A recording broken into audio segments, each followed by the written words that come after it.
Jam is an umbrella kakatu. Ayan. Kuya Jam is an umbrella kakatu with a scientific name Kakatua alba.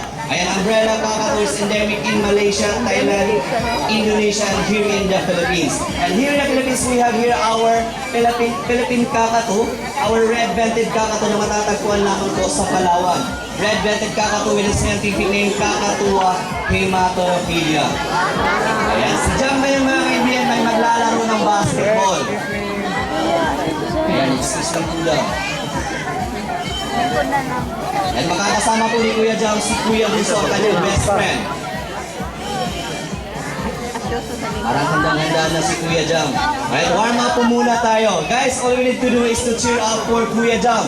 Go Jam! Go Jam! Go Jam! Practice po muna tayo. Go Jam! Go Jam! Go Jam! Ayan, warm up po muna si Kuya Jam ng isang bola. Alright, here we go. Ayan. Alright, ready na si Kuya Jam. Guys, are you ready?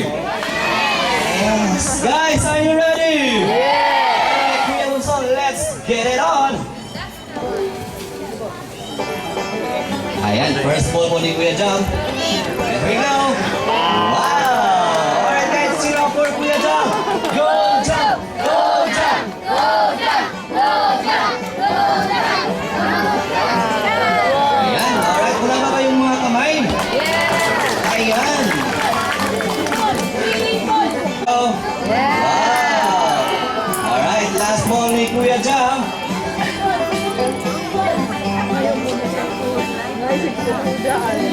Oo nga, Kuya Jam. Walang ring dyan. Ayan, palakpakan ko natin dyan, inside Crocodile Park. Baka ito na po yung nawawalan yung anak or ang nawawalan yung kapatid. Ayan, simulaya siya si Kuya Piolo. Ito yung bida dito. Ayan, excuse lang po. Alright guys, palakpakan po natin. Palakpakan po natin si Kuya Carlo.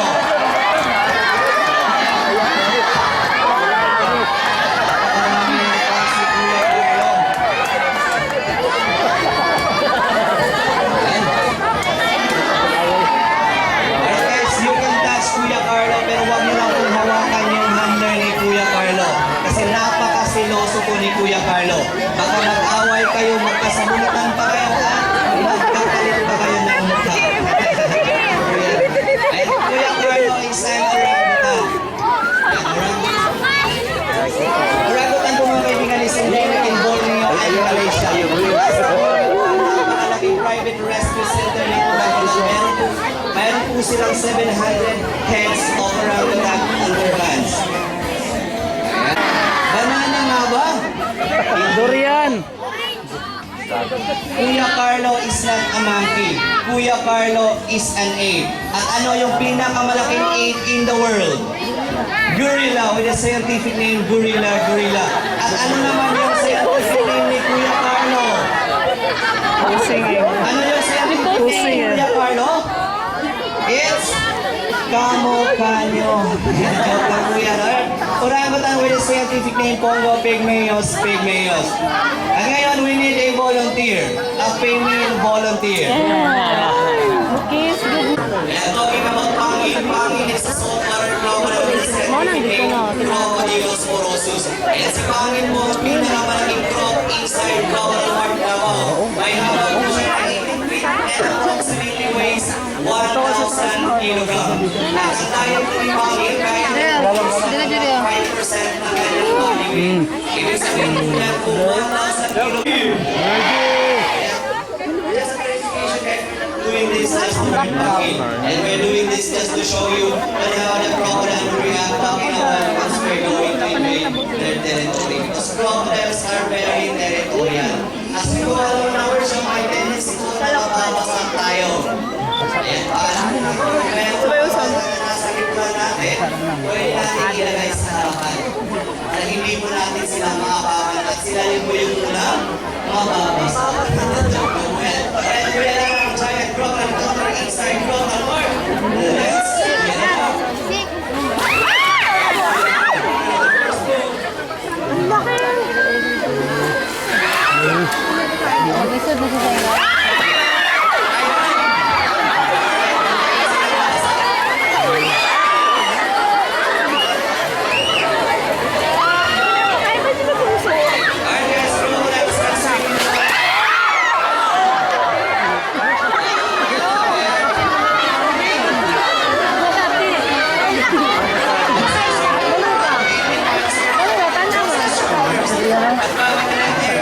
Ayan. Basa, Padrino. Kilometers per hour. Ay! Ay, listen now. And yung fighting power ng isang crocodile ko yun. Ayan, basa tayo, basa I tayo. know, I know.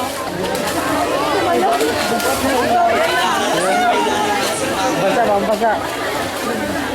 Gusto sumakay sa likod may pangin, taas ang kamay. Yung fighting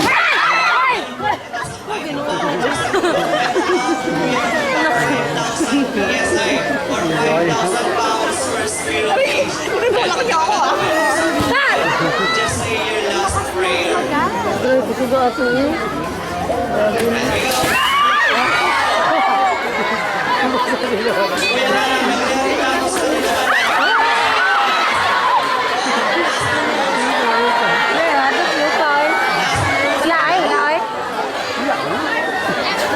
Madlock na sila. Ayan, hindi ka sila nagasa. Sinuya na basa.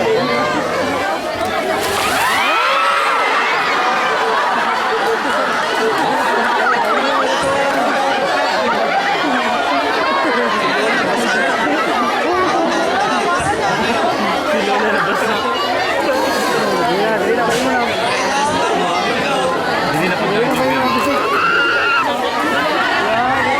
As the only crowd of art here in the Philippines, Mindanao Crowd of Art. Well, the third part of our show, Crocodile Dancing, showcasing the weeping ability of a crocodile. Ayan. Alam niyo po mga kaibigan ng mga crocodiles po, lalo-lalo na po yung mga saltwater. They are the largest living reptile in the world. Since napakalaki po nila mga kaibigan, kaya-kaya po nila iangat ang kanilang katawan sa tubig ng up to 6 to 8 feet. Ayun, ganun po sila kataas kapag tumalong po. Ayan, ipapakita po namin sa inyo ito ngayon mga kaibigan. Kaya handa na po natin ang ating mga cameras for our crocodile dancing. Alright, DJ R, Kuya Kid, let's get it on! Ayan, eto na mga kaibigan. Ayan, nakasabit na. Tingnan kaya natin kung anong pwede nilang gawin sa mga kamering yan. Ayan, alam niyo po ba, mga crocodiles po natin, they are opportunistic apex predator. Ibig sabihin po nun, lahat po naglalapit sa kanilang teritoryo, mapaglumpang po yan or tubig, kakainin po nila. Ayan, ganyan po sila mga kaibigan. At syempre pa, mapapansin po namin bakit kaya parang petal shape ang shell shape ng pan natin inside. Hindi po ibig sabihin yan ng mga maklabo ang ating mga crocodiles. Ayun, each petal mga kaibigan composes of 1 male and 2 to 3 females. They are very territorial and considered as polygamous. Ayan, wish na lang po sana nakasama ko dito sa mga naging crocodile. That's what I'm talking about mga kaibigan. Ayun, may isa na. Ayan, Kuya Chris. Ayan, bigyan pa natin, isa pa. Ayan, huwag po kayo makilala mga kaibigan kung hindi po silang lahat ay makakain ngayon. They can go for as long as 18 months without eating mga kaibigan. Ganyan po sila katipid pagdating sa walang kainan. Ayan, well, nag-crocodile dancing po tayo. Mamimigay po ako ng free ticket coming from Maxima at marami pang iba kapag nasagot po natin ang ating trivia question for today. Ayan, first trivia question mga kaibigan. Ayan, alam po natin sa mga kaibigan, akyat lang po tayo dito sa itaas. Ayan, first trivia question. What is the largest living reptile in the world?